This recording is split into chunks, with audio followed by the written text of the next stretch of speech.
Buenas noches, gracias por acompañarnos, bienvenidos a Tertulia de Noche, saludamos a quienes nos ven a través de Canal 14 en todo el país y también saludar a quienes nos ven a través de la página de Facebook TVN 14, es un gusto saludarles. Hoy estamos en vivo, hoy vamos a compartir con ustedes nuestro programa en vivo, así que quienes quieren hacer sus comentarios en nuestra página de Facebook TVN 14, ahí los pueden hacer o alguna consulta.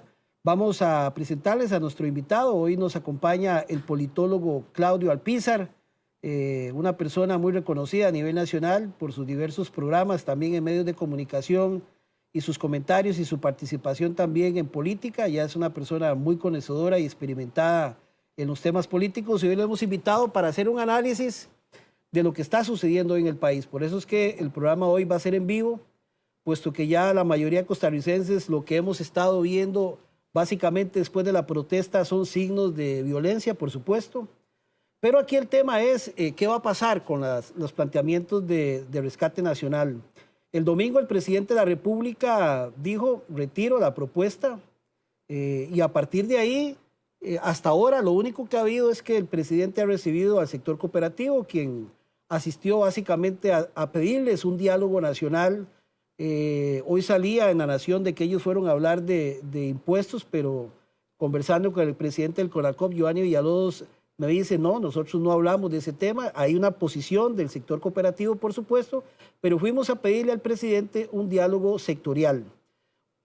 También el presidente se reúne con el sector académico y ha estado reuniéndose con sectores que básicamente tienen sus posiciones, pero no son sectores que han estado básicamente en la propuesta. Rescate Nacional, escuchando las últimas declaraciones de José Miguel Corrales, hace unos minutos dice, estamos dispuestos a pedir que se levanten los bloqueos porque ya ellos incluso reconocen que esto se les está saliendo de las manos, pero que el presidente nos escuche. Y está pidiendo a todos los sectores sociales y a los costarricenses sumarse a una marcha el próximo lunes hacia Casa Presidencial para que el presidente lo reciba.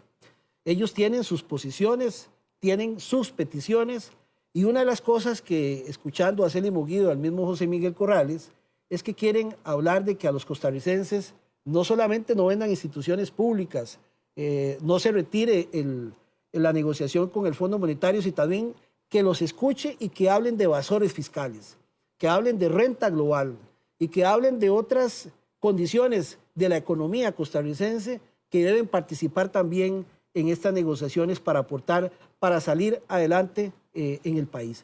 También he escuchado al mismo ex viceministro de Hacienda, Chávez, decir de que esto es una propuesta que no tiene ni pie ni cabeza, que es una propuesta que básicamente el gobierno dice, denme plata, pero la bronca se la dejo al próximo gobierno porque no resuelve nada estructural en términos generales. Así que el país está en esa situación. Todos esperamos de que los bloqueos se levanten, de que no hayan sectores afectados, como en la zona norte, de que no hayan pérdidas lamentables, no solamente de la policía, sino de ciudadanos, y que este país realmente requiere un diálogo nacional, que es lo que se ha estado pidiendo. Incluso el mismo Rescate Nacional dice, nosotros queremos ir a una mesa con todos los sectores. Queremos una reestructuración del país, todos necesitamos hacer sacrificios, pero en estos momentos lo que se habla es de diálogo. Yo no sé si hay una negociación porque ya fue retirada la propuesta del gobierno. No es a veces lo mismo hacer un diálogo que una negociación, porque sobre qué se está partiendo a negociar. Lo único que el presidente está haciendo es conversando con sectores. Que por cierto son conversaciones que incluso hasta marzo de este año ya habían empezado con otros sectores, precisamente para hablar de la situación del país que viene en una condición fiscal desde el 2007 fatal, ¿verdad? En un gran desorden. Los últimos dos gobiernos con excepciones fiscales enormes, en fin, y cada vez la deuda es mayor y es mayor. Pero bueno, la situación es si el país se va a resolver su estructura económica con el Fondo Monetario, es la gran duda. Por lo menos los expertos en estos temas dicen que no, que esto es momentáneo, porque incluso hay impuestos hasta temporales. Pues bien, esa es la situación que estamos viviendo, el panorama, y por eso hemos invitado al politólogo Claudio Alpizar para comenzar a evaluar esta situación y también para ver cuál es el camino que realmente se debe seguir y qué está pasando en Casa Presidencial con la actitud del presidente. Buenas noches, Claudio, y gracias por aceptar nuestra invitación. Bienvenido a Tertulia, aquí a Canal 14. No, Álvaro, a vos las gracias. Siempre es un placer conversar en tu programa y nuevamente estar en él, pues es un honor. ¿Cuál es su apreciación hasta ahora de lo que decíamos al inicio, Claudio, de que esto no está caminando? Mira, Álvaro, yo creo que hay que hacer un análisis más integral, más amplio. Yo entre broma y serio decía un día de estos, el presidente Carlos Alvarado, desde el arranque de su gestión, cuando no había pandemia, implementó un distanciamiento social. Al presidente Carlos Alvarado le ha costado muchísimo Casi no escucho. interrelacionarse con los diferentes actores de nuestra sociedad.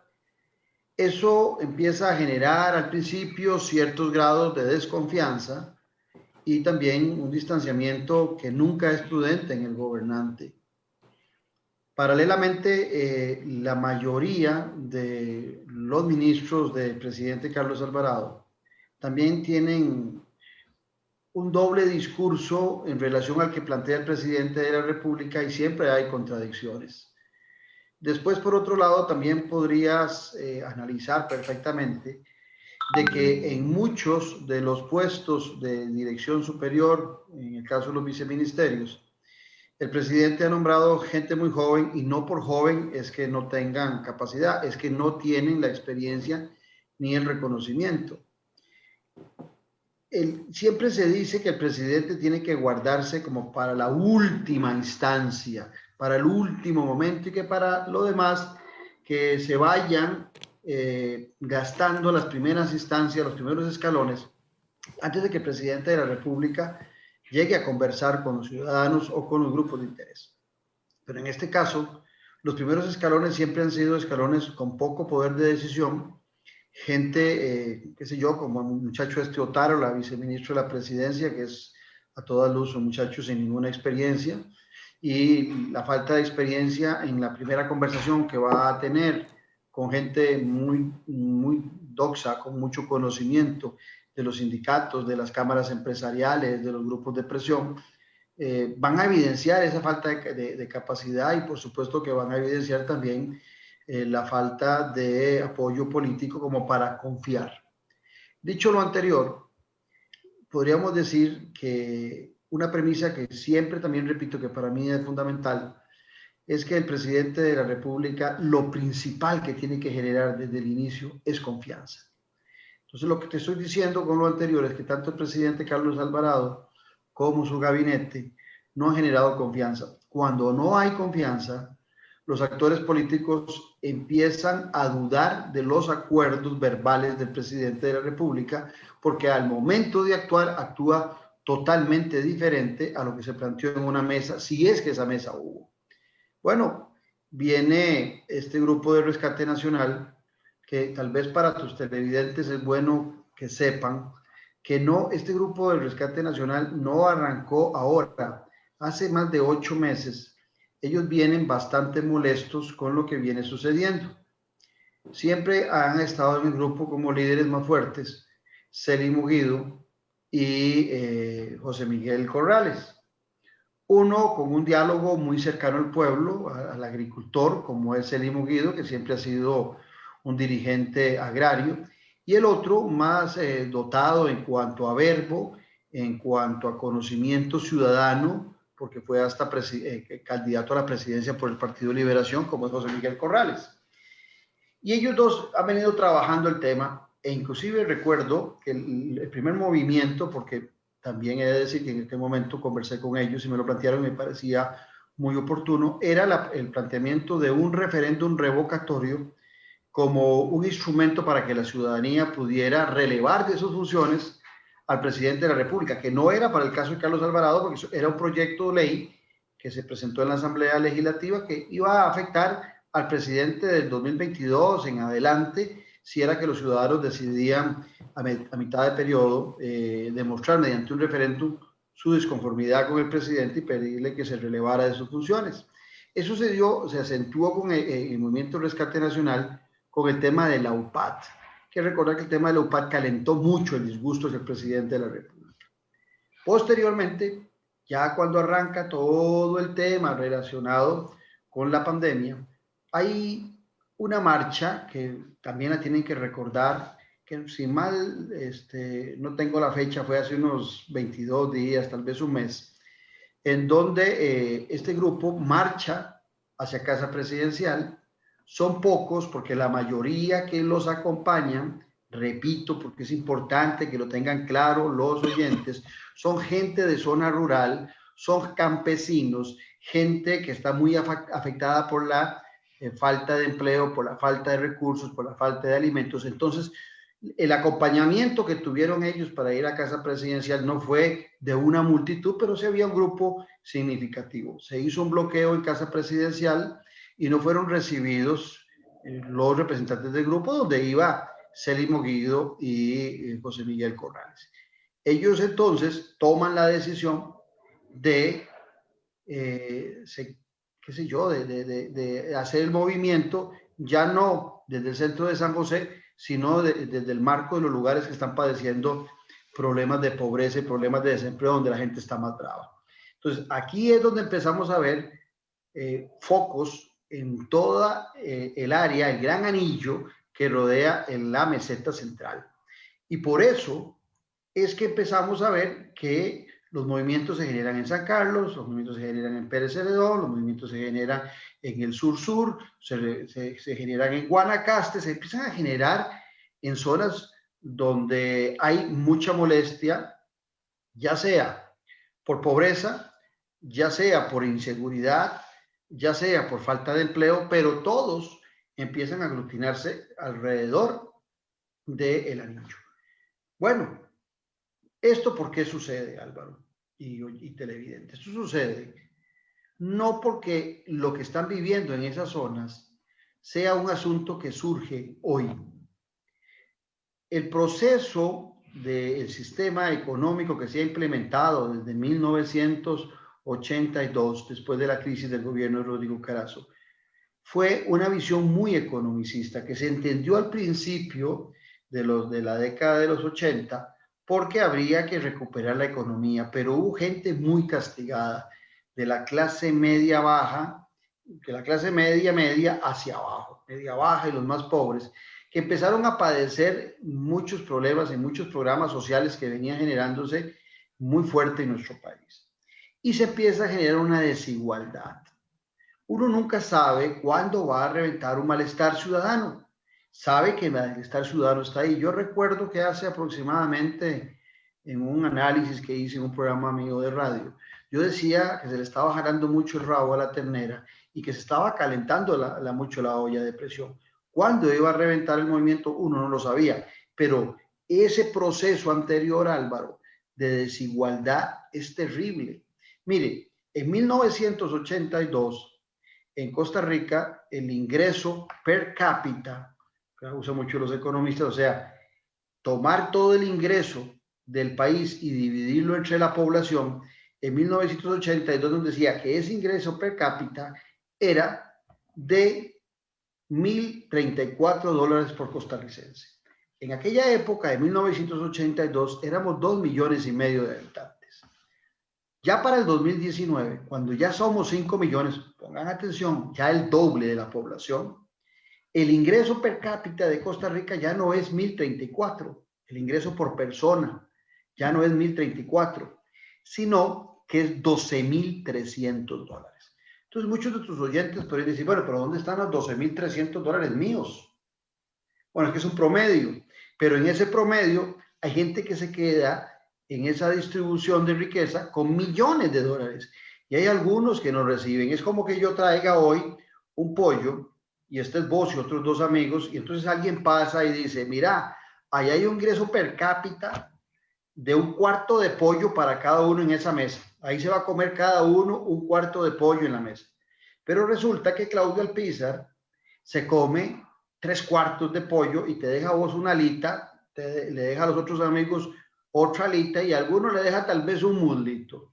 Eso es lo que está pasando con la economía costarricense. Hemos demostrado una gran capacidad porque el costarricense es brillante y hemos logrado establecer una gran cantidad de exportaciones. Se ha beneficiado mucho el proceso de exportaciones en buena hora, Pero la distribución de la riqueza en Costa Rica ha demostrado una desigualdad total. Entonces, así como en el año 82 había un ingreso per cápita de 1034, ya para el año 89 la desigualdad en Costa Rica rondaba 34,5, 34,5. Pero para el año pasado, la desigualdad en Costa Rica estaba en 45,5 según el coeficiente de Gini, que es una metodología que se usa a nivel internacional, que va de 1 a 5 para saber cuál es la desigualdad en un país. Y resulta que nosotros estamos en 4,5, estamos casi llegando al tope de la desigualdad. Y recientemente en un ranking, digo yo hace unos 4 o 5 meses, que sacó la BBC de Londres, y sacaba los 10 países más desiguales del mundo, los más desiguales del mundo, Costa Rica aparecía en el lugar número 9. Cuando la desigualdad supera los 40 puntos, se dice a nivel mundial, y lo dice Naciones Unidas, que el problema mayor es que se empieza a polarizar una sociedad entre ricos y pobres. Y así lo dicen los estudios. Y el cuidado que tiene que tener una nación cuando empieza a polarizarse entre ricos y pobres por el aumento de la desigualdad es lo que estamos viviendo hoy en Costa Rica, cuando tenemos el reflejo de una desigualdad que ahora revienta en violencia. Yo no creo que ni Celimo Guido ni José Miguel Corrales tuvieran la intención de llevar este proceso hasta lo que hemos visto en muchos videos que se transmiten por medio de las redes. Pero es que está la bravura que se empieza a generar, que yo comprendo, porque a mí tampoco me gusta. A mis años siempre he apreciado la paz en nuestro país y no me gusta ver esos actos de violencia. No me gusta ni que la policía tire gases lacrimógenos y golpea a los costarricenses, pero tampoco me gusta el irrespeto hacia la policía que generan los ciudadanos de una u otra forma. Y los videos que estamos viendo es prácticamente una guerra civil.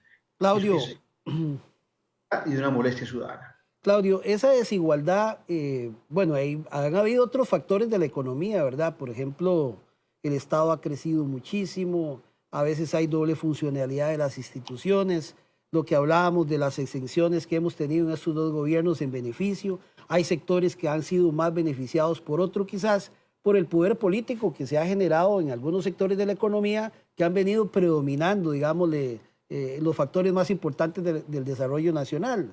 Pero bueno, este estallido se da y tenemos en estos momentos, todos quieren digamos, defender parte de sus intereses. El gobierno quiere hacer una receta generalizada para poder, según ellos, tratar de reducir el déficit, pero hay un sector que es la mayoría, que siente que los castigan más y que a otros no los castigan. ¿Usted siente, de entre la propuesta del Banco Mundial, que definitivamente eso está pasando, que hay sectores que definitivamente los están castigando más y que hay un sector muy poderoso de la economía nacional que sigue gozando de beneficios? Que pareciera que por ahí va la discusión. Sí, no, lo que estás planteando es muy necesario de conversar. Costa Rica desarrolla un proceso de democracia social a partir de los años 40 que empieza a acentuar el crecimiento de una clase media en Costa Rica. Antes de 1940, a partir de las modificaciones que hace y los aportes que se hacen en el gobierno de Rafael Ángel Calderón Guardia, y posteriormente temas que retoma y desarrolla con mucha fuerza el Partido de Liberación Nacional a partir del año 49 y 50, Costa Rica empieza a desarrollar una democracia social que nos permite tener algo que no teníamos antes de 1940, y es una clase media. Costa Rica antes de 1940 eran los pobres de aquella época y los ricos, y punto. No va a ser hasta a partir de 1940, con una acentuación en los 50, 60 y 70, que empezamos a tener una clase media que empieza a ser la más representativa, la más gordita de nuestra sociedad, y eso le empieza a generar al país una gran paz social. La paz social es fundamental para el desarrollo económico, político, social, electoral en una nación. Y por eso Costa Rica se empieza a ver a nivel internacional como un ejemplo de democracia social. Y no solamente en América Latina, más allá, en todo el continente nuestro en Europa, en Asia, en muchas latitudes se empieza a reconocer a Costa Rica como un país que lleva índices que lo están orientando a la posibilidad de ser el primer país desarrollado de América Latina, por la apuesta que se hace en nuestro país a una democracia social. Viene la crisis de 1980, cambiamos de sistema, el sistema funciona desde la perspectiva que les decía antes de más ingresos, pero es un sistema que promueve la desigualdad social. Y no lo digo yo, lo dice el Papa Francisco en su última encíclica que salió esta semana, a inicio de esta semana. El Papa plantea lo que ha sido el modelo económico, y no es un tema, por Dios, es otro tema que es importante, no es un tema de ser comunista, socialista del siglo XXI, no, ni tampoco es un tema de ser de ultraderecha, es sencillamente analizar que el desequilibrio económico y la desigualdad se ha acentuado en nuestro país. Y entonces, claro, ¿cuál es la clase que empieza a sufrir más? La clase media. Entonces, en estas crisis que hemos estado viendo en las últimas décadas, cada vez que hay que pasarle factura porque el déficit fiscal, porque las finanzas del Estado no alcanzan, lo primero que se empiezan a fijar los políticos es en la clase media, que es la más fácil de tasar, porque normalmente la clase media, muchos nos dedicamos a actividades donde se reporta nuestro salario a la Caja Costarricense de Seguro Social y por planilla nos tasan fácil con los impuestos y con los cobros.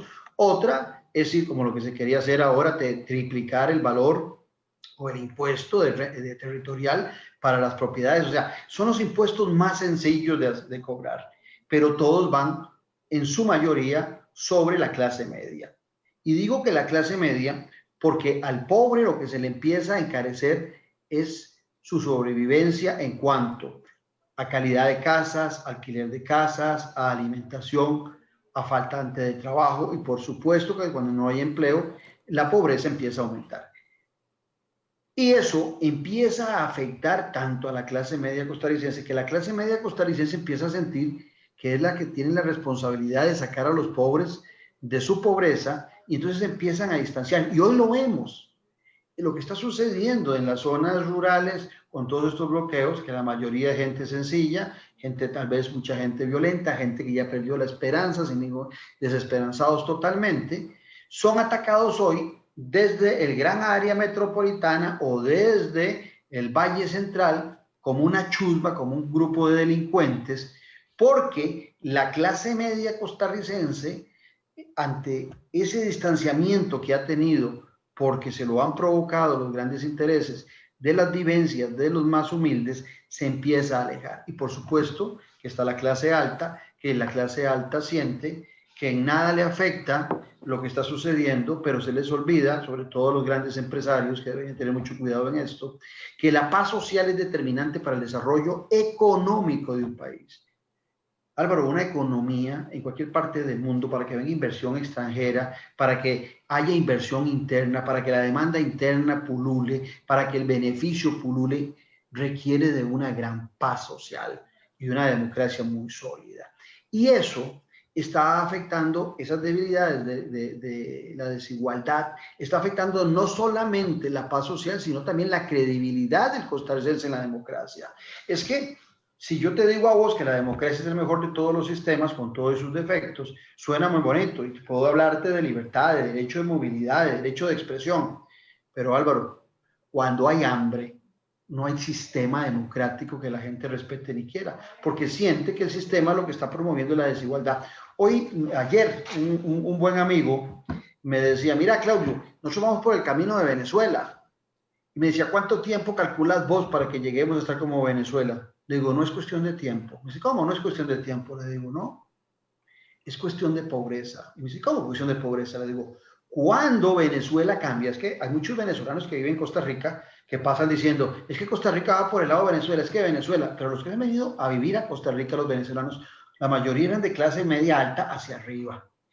Y lo que quiero plantearte es que en Venezuela el estallido social se da cuando, o la molestia social y la elección de Hugo Chávez y la venida después de Maduro y todo lo que estamos viendo, era porque Venezuela llegó a tener más de un 50% de pobreza.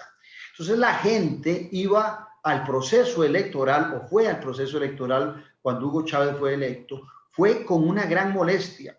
Y si tenés un 50% de pobres en un país, ya los pobres por sí solos pueden, aglutinados, escoger un presidente de la República. Y en Venezuela, el hartazgo entra entre la clase más pobre y la clase media, que se aglutinan, escogen en su bravura a un tipo como Hugo Chávez, que también era un encantador de serpientes, y es lo que vive Venezuela hoy. Entonces, ¿a cuánto está Costa Rica de estar como Venezuela? A 25% de pobreza. No es tiempo. ¿Cuánto duraremos en llegar a un 50% de pobreza o a un 40%? No sabemos. Pero en el caso de la pandemia, recordad que estábamos en 12.4, creo que era de pobreza. Antes. ¿Verdad? Y pasada la pandemia, estamos en 25 puntos. O sea, en cuestión de 6 meses, pasamos de 12.5, para redondearlo, al doble. Por Dios, a este ritmo es posible que en menos de 6 meses, en menos de un año, Costa Rica pueda tener una pobreza de un 40%. Entonces, ahí sí vamos a tener todavía la olla de presión mucho más activa, y ya el tapón que lo vemos ahora puede ser no el tapón, puede ser toda la tapa de la olla. Y es aquí donde las clases más poderosas de este país económicas y quienes están ejerciendo el gobierno no están comprendiendo el fenómeno. Salir con los garrotes, o cuando el presidente, por ejemplo, dice que no puede hablar con Ceni Moguido ni con José Miguel Corrales porque ellos no representan a nadie, y la gente lo dice en las redes, y yo digo, la gente que piensa que las revoluciones o la guerra civil, inclusive la misma guerra civil del año 48 que tuvimos nosotros aquí, la gente dijo, estará inscrito ante el registro civil el Movimiento de Liberación Nacional y don Pepe será el presidente de ese movimiento. Es que cuando un movimiento nace en la informalidad. Yo no sé por qué le cuesta tanto entender a la gente que los movimientos de disgusto no son, busquemos un abogado que nos haga una acta notarial y vayamos al registro público a inscribir Movimiento de Rescate Nacional y digamos que el presidente es José Miguel Corrales y el secretario es Ceni Moguido. Así no funciona. Los movimientos de disgusto social en cualquier nación, Costa Rica o la que se llame, se aglutinan alrededor de una molestia, cierto, con algunos liderazgos, pero no es un asunto de formalidad. Y cuando calienta, el presidente de la República y sus ministros están obligados a atender a esos grupos que están disgustos, porque también esos grupos no sienten que los 57 diputados, que algunos pueden ser, yo creo que San Carlos tiene 3 o 4 diputados, muchos sancarleños pueden decir, esos diputados no nos representan. Queremos nosotros, los sancarleños, en este grupo hablar con el presidente de la República. Eso puede pasar en Pérez Celedón, puede pasar en Guanacaste. Y el presidente que sale va y se reúne con los dos presidentes de los dos poderes, los pares de él, en el legislativo y en el judicial. Y uno dice, ¿y qué? ¿Acaso la bomba de tiempo está en el Poder Judicial, en la Asamblea Legislativa? Y después de repente dice, vamos a reunirnos con las cooperativas. ¿Acaso son las cooperativas las que están levantadas hoy en día en este país? ¿O los sindicatos? Tampoco son los sindicatos han estado sumando. Es un movimiento de gente humilde, tal vez sin conocimiento de lo que es la democracia y lo que es la institucionalidad, pero con la rabia que tienen, poco les interesa la institucionalidad. Vamos a hacer una pausa, Claudio, para regresar y evaluar precisamente cuál puede ser la actitud del presidente ahora. Bueno, José Miguel Corrales, le decía al principio, ha dicho, si el presidente me recibe mañana, deponemos los bloqueos. ¿Qué está haciendo la Asamblea Legislativa, digamos, ante esta situación? Y bueno, ¿qué va a pasar con ese diálogo para sacar adelante al país? Ya regresamos. Muchas gracias a todos los que nos están enviando mensajes a través de nuestra página de Facebook. Muchísimas gracias a todas las personas. Pablo Guti, Taylor Kendall, Carlos Méndez, va para decir algunos, Elías Ben, Gerardo Arce, Carlos Méndez, en fin, Luis Fernando Blanco, Oscar Hidalgo, Manrique Chávez, Agnes Fajardo, un saludo. En fin, muchas gracias a todos por reportarnos su sintonía. Ya regresamos con más de Tertulia de Noche. Volvemos.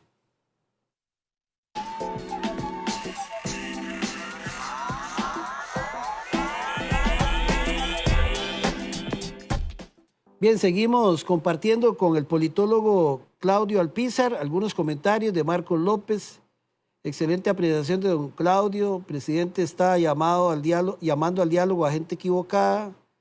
El obstáculo para la negociación, dice Silvia Fonseca, es la prepotencia del gobierno que pareciera le gusta apagar el fuego con gasolina. Yamile Chavarría, saludos, gracias por hacer patria, aclarando al presidente la mente. Aiza Fonseca, a los diputados no les interesa nada. Adalberto Rodríguez, excelente, don Claudio. Charlie Bolaños, muy bueno. En fin, muchas gracias a quienes... Saludos, Alvarito. Manrique Chávez, un gran abrazo. ¿Qué va a pasar el lunes, Claudio? Porque ya te tiró José Miguel la decisión de que deponen si los reciben. Ni siquiera el presidente de la Comisión Interamericana de Derechos Humanos lo han querido hacer y sigue el presidente reuniéndose en diálogos. Hablamos de diálogos. A mí lo que me llama la atención es de qué se va a partir para negociar. ¿Va a haber una mesa de diálogo o una mesa de negociación y sobre qué texto se va a negociar? Porque tiene que haber algo para negociar. Entonces, no sé cómo lo aprecia usted, Claudio. Vea, hoy casualmente, antes de este programa, conversé con José Miguel Corrales y en la mañana, en el programa radial mío, conversé al aire con Celimo Guido. Ambos lo que quieren es sentarse a la mesa de negociación. En el caso particular de José Miguel Corrales, él está preocupado porque siente que él quería que Costa Rica despertara, pero no sabía que era tanta la molestia y ahora él mismo dice que se evidencia mucho la molestia. El gobierno, por su lado, y algunos medios de comunicación, en lugar de tratar de buscar armonía, han tomado partido en esta discusión y han tomado partido hacia el gobierno de la República, tratando de ignorar los padecimientos de la gente más humilde, de la gente más sencilla. Y ninguna revolución, y vuelvo y repito, ninguna guerra civil en ninguna parte del mundo se ha hecho porque los ricos están cansados de los gobernantes. Los ricos, cuando están cansados de gobernantes, lo que dan son golpes de Estado para que el gobernante no funcione y tienen la posibilidad. Lo cambian la próxima. Las revoluciones en el mundo se desarrollan por hambre, por pobreza, por falta de libertad, por abuso de poder. El presidente Carlos Alvarado, te decía yo antes, adolece de varias cosas, hablemoslo claramente, no nos engañemos. Yo me atrevo a decir que es el presidente más débil que hemos tenido, por lo menos yo recuerdo... Y más inexperto, tal vez, Claudio. Pero a veces lo inexperto a veces ni siquiera es una cuestión de edad, porque quiero aclararlo porque no es un tema de meter a todos los jóvenes por inexpertos.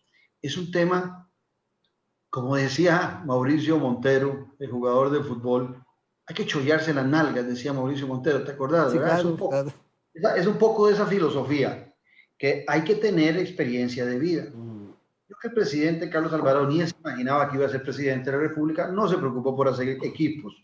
Y cuando llegó, lo que encontró más fácil fue llamar gente de diferentes partidos para que le hicieran la labor, para él entrar en una zona de confort y que otros estuvieran trabajando. Algunos le funcionaron muy bien, como Rodolfo Méndez Mata, que muy hábilmente llegó, se dio cuenta que había mucha obra ya madura, que era solo de ejecutarla, y entonces se dedicó a ejecutar obra que se generaron en gobiernos anteriores del PAC, pero ahí estaban. Y entonces fue inteligente. Pero otros no le dieron la talla o entraron en una discusión interna con el presidente. Y él empieza a quedar solo y empieza a subir a la banca. Para esos que les gusta el fútbol. Pero resulta que la banca del presidente no es buena. Y eso le empieza a debilitar mucho el gabinete. Inclusive se trae a un ministro de Hacienda, como el señor Rodrigo Chávez, que tiene 35 años de trabajar en organismos internacionales. No lo conoce el presidente de la República, no lo ha visto ni en foto, nunca le ha dado la mano, lo llama por teléfono, lo contrata por teléfono. Rodrigo Chávez se viene, después de haber estado jugando en grandes ligas, y el presidente en 6 meses le da una patadilla y lo saca. Y hoy por hoy no hay la menor duda que Rodrigo Chávez, en su orgullo propio, debe estar totalmente golpeado y humillado por la acción del presidente. Entonces, todas esas inconsistencias de la falta de capacidad del presidente me hacen a mí, evaluarlo. Yo tengo claridad de gobernantes del año 74 en adelante, de don Daniel Oduber en adelante. A don Pepe y a estos de referencia, porque he leído, porque he estudiado, pero viéndolos actuar, tengo desde Daniel Uderi, desde esa visión, yo no he visto nunca que han habido flojos, un presidente tan flojo como el que tenemos. Pero lo peor del presidente Carlos Alvarado, hoy casualmente, que me hicieron un ray a mi casa de una reunión que venía, el chofer que me traía a mi casa me decía: don Claudio, ¿usted qué piensa? ¿Que el presidente es falta de capacidad o es juventud? Le digo: no, no es juventud, es falta de capacidad. Y agréguele a eso que el condimento, ya la molotov, el cóctel fregado don Carlos Alvarado, es la arrogancia. El presidente de la República es el presidente en una democracia, pero es el servidor número uno de la ciudadanía. Si un presidente no comprende que ese es el servidor número uno, no va a querer reunirse con los ciudadanos, va a querer reunirse con la élite que está en los poderes o la élite que está en lo económico y desde ahí tomar las decisiones. Al ciudadano hay que involucrarlo y más cuando está padeciendo los problemas que está padeciendo. Nuestro país viene debilitándose, Álvaro y Claro. televidentes, y no nos engañemos, no nos engañemos. Pero no va a recibir a Célimo ni lo quiere, ni lo quiere porque el presidente, aunque hoy... ¿Y a quién va a recibir de ese grupo? Bueno, porque tampoco al presidente de la Comisión Interamericana de Derechos Humanos, creo que al obispo tampoco le da mucha pelota, entonces, de ese sector... Al obispo le mandó al ministro de la Presidencia recibir la carta. O sea de ese sector inconforme, que es el que está ahí y que ha generado una cierta molestia en algún sector, porque se ha involucrado, digamos, la canalla, bueno, ¿con quién va a dialogar el presidente? Mire, el presidente tiene que tener claro que ahí, por supuesto que esas figuras, pero ahí está José Oviedo. José Oviedo es un dirigente campesino, es una persona de lo más decente que yo conozco y es parte de ese grupo. Una conterránea de ustedes, se me está yendo el apellido, Cinia, que tiene López. Producción de pollo. Cinia López. Cinia López está en ese movimiento. Yolanda Ventura está en ese movimiento, que es una escritora y una poetisa nacional. Bueno, ese movimiento tiene gente educada, gente que se puede ir a sentar con el presidente de la República, que seguramente le van a decir unas cuantas verdades en la cara. Sí, claro que se las van a decir. Pero tiene que escuchar. Ellos tienen ya un proyecto que por ahí lo tengo yo. ¿Qué lo tengo? Por supuesto que es como una carta al niño, pero eso sucede, Álvaro, en todas las negociaciones. Así como el presidente sacó una carta al niño para cumplirle al Fondo Monetario Internacional y se le rechazó todo por la ciudadanía, de la misma forma, este movimiento Rescate Nacional presenta una gran cantidad de puntos que le solicita el presidente, pero siéntese, presidente, siéntese con un grupo, ahí sí involucre. Voy a leer uno de esos puntos, Claudio, voy a leer uno de esos puntos, tal vez me permite. Dice que se instale una mesa bilateral entre el gobierno de la República y el movimiento de Rescate Nacional, que sean una mesa única, no mesa temáticas, que se realice en campo neutral, no en casa presidencial. Tiene que abrir la mesa el presidente de la República, debe ser una negociación transparente, debe ser en horas diurnas. Se acuerda los acuerdos a los que se llegue deben ser conocidos por las bases. Debe cesar el desalojo violento de los puntos de las manifestaciones. Por no ser necesario, en este momento existen otras alternativas, que se descarte un convenio con el Fondo Monetario en la presente administración. No debe contemplar venta de activos, que no haya procedimientos penales ni sanciones disciplinarias administrativas contra los manifestantes. Dadas las circunstancias de la gravedad de la situación del país, y sigue con otras cosas, incluso habla de evasión fiscal, que la Iglesia Católica sea también garante en el asunto, pero son puntos que yo tampoco, bueno, por supuesto habla que se retire y ya lo retiró el presidente. Pero como usted dice, son puntos a negociar. Claro. Tiene que escuchar y decir, vea, yo creo en esto, pero ¿de qué se va a partir a negociar si ya él dice que se retiró? Y entonces, ¿qué se va a negociar? Es la gran pregunta. Pongamos los puntos sobre las sillas.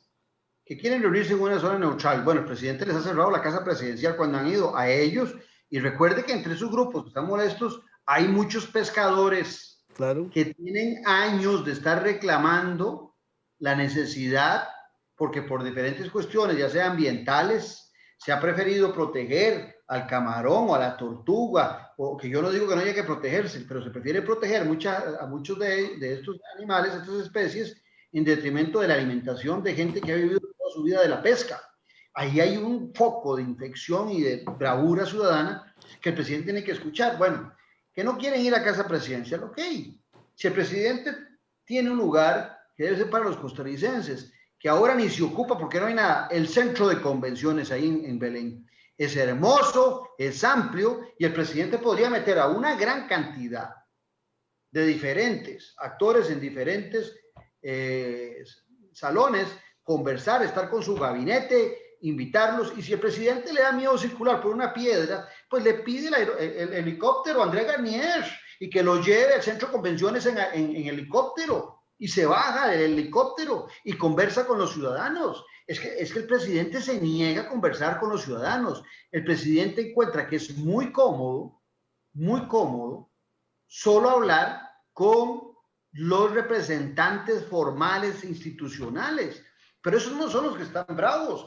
Están bravos un montón de ciudadanos en Costa Rica, en diferentes focos de ciudades y de cantones muy pobres. Y el presidente se va a sentar con unas muy dignas damas, un grupo de damas que crió Epsi Campbell, algunas de ellas muy encopetadas. ¿Usted cree que estos campesinos se sienten representados por estas damas? no, claro. O se va a reunir de repente, repito, con los dos presidentes de la Asamblea Legislativa y la Corte. ¿Ustedes creen que estos ciudadanos que están peleando se sienten representados por individuos que ganan 5, 8 millones de colones? Cuando el presidente se empodera, ¿por qué se empodera? Porque los expresidentes de la República dicen que sí, que se apruebe el Fondo Monetario Internacional, que están de acuerdo con el proyecto. Y ahí está don Oscar, está Laura, está Miguel Ángel Rodríguez, está Luis Guillermo Solís y no sé cuántos más. Y sí, pero es que ellos viven de una pensión de 5 millones de colones que les da el Estado costarricense, que viene de los impuestos. ¿Usted cree que esa gente se siente representada por esos expresidentes de la República? No, es que ese ciudadano común y corriente, como me dijo un coterráneo tuyo en San Carlos en una reunión un día que lo conversaba, es que no nos escuchan a los que tenemos tierra en las uñas. Esos son los que están reclamando hoy audiencia, que se les oiga. Y hablan muy sencillo, ellos no usan palabras sofisticadas como los economistas que a veces hablan solo para ellos, o para los abogados que hablan para que no entendamos ninguno de nosotros nada del pleito que se está desarrollando. Es un idioma tan sencillo que ni siquiera sale a veces del corazón, sale del estómago. Claudio, ¿usted cree que el presidente, digamos, le da temor o algunos sectores de poner de cierto status quo que han tenido durante mucho tiempo y que en estas negociaciones, oyendo a esos grupos de gente, vayan a tener que tocarlos? Mire, solo hay una cosa en que el presidente coincide con los ciudadanos. Solo hay una cosa en estos momentos. Y con los ciudadanos, que ahí se incluyen muchos costarricenses, que ambos, tanto la población costarricense como él, están deseando que estos 18 meses pasen rápido. El presidente para irse para su casa y los costarricenses para quitárselo de encima. Solo en eso están coincidiendo. Y eso es lo que demuestra el presidente de la República.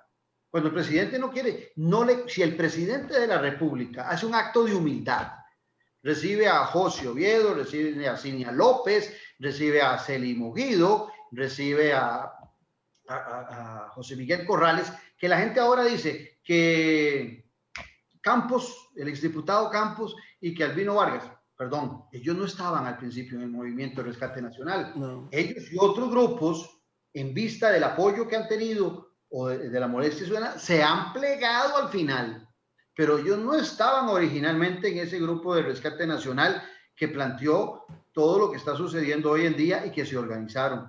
Y yo recuerdo perfectamente en algún momento a Celimo Guido diciendo: el presidente nos está ignorando, el presidente no se da cuenta que esto va en serio, que estamos bravos. Y pensó que no iba a pasar nada. Vea qué curioso, 5 de octubre del 2018, en un programa de 89.1 FM que se llama La Lupa, invitan al presidente de la República. Ese 5 de octubre del 2018, el presidente, con una arrogancia total, dice: hemos derrotado a los sindicatos. y los sindicatos no esperaban que un presidente joven de 38 años los derrotaba. En un momento en que ocupábamos que el presidente demostrara su magnanimidad, seguro, claro, estaba satisfecho porque después de tantas semanas, tantos meses, el movimiento de los profesores se había caído y él había salido victorioso. Él se sentía muy contento de eso, sentía una gran satisfacción. 2 años después, da la cadena el 4 de octubre del 2020. 2 años exactos. Sale derrotado en la cadena de televisión, pero con la misma arrogancia. Y no da claridad de en qué momento se va a reunir y dice con los grupos institucionalizados. Con eso se ha reunido todos los días, se va a estar reuniendo todos los años, todos los meses, con la UCAEP, porque no quiere recibir a la gente sencilla y humilde, pues está jodido el presidente. Pero en 2 años el presidente pasa de sentirse, de haber perdido la magnanimidad en el triunfo, a la arrogancia en la derrota. Y esta derrota y la arrogancia del presidente de la República nos tiene, yo no sé por qué todavía no ha aparecido, ni que Dios quiera que suceda, algún ciudadano o algún policía muerto. Miren, en Estados Unidos de América, cuando hace algunos meses un policía se arrodilló y asfixió a un negro, ciertamente se desarrolló todo un movimiento racista, pero no era solo un movimiento racista. Había una gran molestia de desigualdad en los Estados Unidos que generó que un montón de grupos, no solamente de negros, se rebelaran en los Estados Unidos y se vieron manifestaciones como nunca se han visto. Y tuvo que entrar en un proceso de negociación el gobierno de los Estados Unidos con muchos sectores en muchos estados. Esto es un país chiquitito. Si el presidente de la República no quiere reunirse con las cabezas que son evidentes de este grupo Rescate Nacional, es una irresponsabilidad del presidente, porque está poniendo a darse un pulso de él con los movimientos sociales a los cuales está obligado como presidente de la República a recibirlos, a escucharlos, porque así lo establece nuestra constitución política, así como algunos hablan de que hay que meter a Célimo Guido y a José Miguel Corrales a la cárcel porque violaron el artículo 4 de la Constitución. Yo puedo coger la Constitución aquí atrás entre esos libros y leerle 15 o 17 diferentes artículos constitucionales que el presidente Carlos Alvarado y su gobierno han violado durante todo este proceso. Y no hay la misma vehemencia de muchas instancias para reclamar, pero sí cuando el pobre con hambre reclama, entonces sí hay que joderlos. Bueno, si el presidente de la República no comprende eso, Álvaro, y si hay algún muerto, el responsable de todo esto es el presidente de la República. No va a ser Célimo Guido, no va a ser José Miguel Corrales, va a ser el presidente de la República porque por arrogancia, por falta de capacidad, por inmadurez, póngale el nombre que quiera, no está dando el paso que todo el mundo espera. Algunos vieron, y me cuentan, a don Pepe Figueres en momentos muy duros salir de casa presidencial para ir a reunirse con la gente donde estaba la gente. Queremos un presidente valiente y cercano a la gente. Nos quedan 5 minutos. El papel que va a jugar el Congreso, Claudio, en este tema, que yo veo a algunos diputados, algunos muy críticos, otros tirándole al movimiento. ¿Y qué esperaría usted, digamos, a partir de las próximas horas? Ya José Miguel lo dijo, si me reciben, deponemos el movimiento.